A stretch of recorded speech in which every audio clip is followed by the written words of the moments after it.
Hi,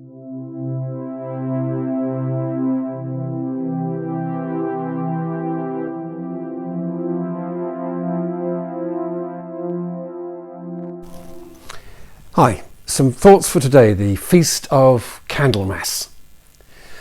Do you prefer to live your life under the Broadway spotlight or by a small table lamp? What do you like if the invitation goes up, let's play charades? Do you whoop and shout, yes, great idea? Or do you plan your exit strategy and head for the hills? For some, it is definitely the spotlight and a great game of charades with plenty of noise. Then for others, it's like living in a nightmare. Yet because the extroverts are so noisy and out there, then the quieter ones feel they ought to join in. Hopefully it won't be too bad. I do not want to appear unfriendly or rude or stupid, so I'd better try and join in. However, if an invitation comes from the same source once again, I am definitely going to be too busy. So where are you? Spotlight or table lamp? I know where I am. If you're someone like me who prefers the table lamp, then it's not always easy or comfortable to be this way. The world tells us most of the time that it is party time. The extroverts are in charge. You have to bash the door down and say, hey guys, I'm here, it's your lucky day.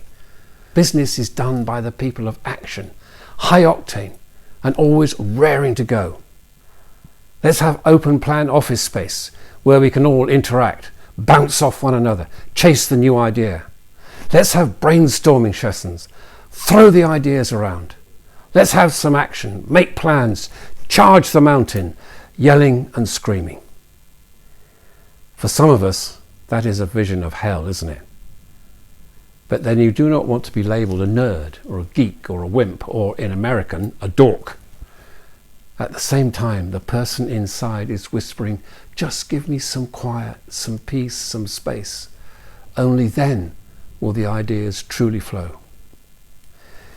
At the very beginning of Jesus' story, according to Luke, we have the privilege of meeting a man called Simeon. It is 40 days since Jesus' birth, so Mary and Joseph bring their baby to the temple of Jerusalem to fulfill the Levitical laws of purification. The young family meets Simeon, who has been assured by God that he would not see death until he looked on the Christ of the Lord, the anointed one of God. We do not know how long Simeon has lived with this promise, but no matter how long, he has always lived life looking forward. He lived his days in quiet trust and all the while remained open to the prompting of the Spirit. Then, with the child Jesus in his arms, he says his beautiful prayer, which we still use every day. A prayer that was quite shocking because it says that Jesus is the glory of Israel, yes, but also a light to shine on the Gentiles as well. This Jesus, in the words of this quiet man, was for all people, not just for Israel. No wonder Mary and Joseph were shocked and marveled at Simeon's words. If that was not enough, along comes 84-year-old Anna, whose life revolved around the temple and its prayer. She tells everyone of the importance of Jesus for their future salvation. Ronan Keating sings the song, Hold You Now, telling of a lover's need to hold his beloved. I think how often Simeon would have thought those words, if I could just hold you now, wondering when it would be he would be able to hold the object and purpose of his love and life. If only I could hold you now. Quietly waiting, quietly hoping, if I could hold you now. Simeon, although he yearned to hold the Messiah, was more importantly held by God because he trusted his promise. Despite the wait, he was faithful. Despite his moments of doubt, he believed. He was held by God. We need the quiet of the land.